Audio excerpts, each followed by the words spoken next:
Shonen, palakpakan po natin our talented animal friends. Okay, good. First natin.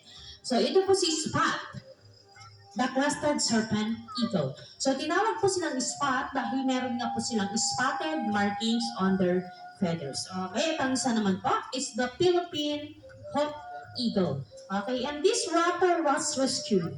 So, the DNR brought to Baluarte to give costly and shelter. And as our partnership to take care these captured animals. So, ladies and gentlemen, pwede po bang palakpakan natin ang ating first animal friends?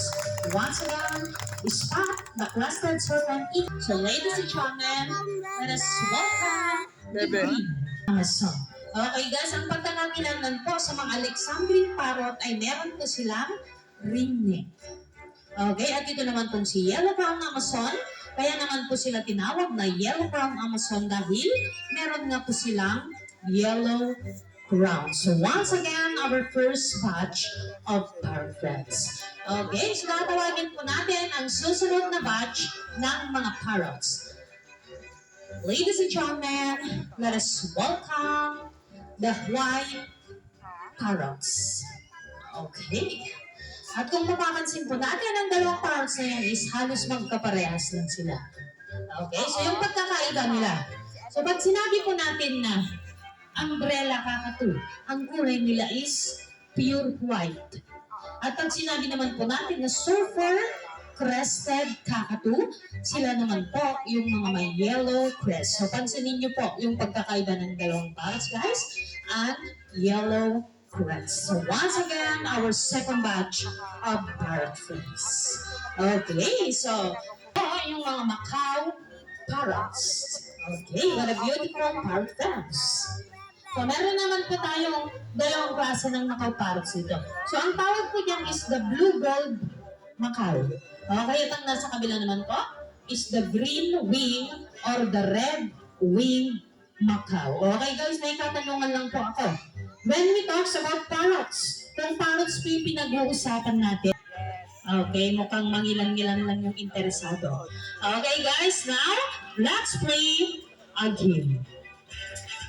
Okay guys, so in Baluarte, we give our animals fun activities and do similar like we do in the wild. So ang meron po tayo dito is the ball and the basket. So siguro naman po, meron na kayong idea kung anong gagawin nila. So maglalaki sila ng basketball. Okay, and to make this game excitement, kailangan po namin ng cooperations nyo. So ang gagawin nyo lang guys is mag-cheer lang po kayo kung sino yung mga gusto nyo i-cheer.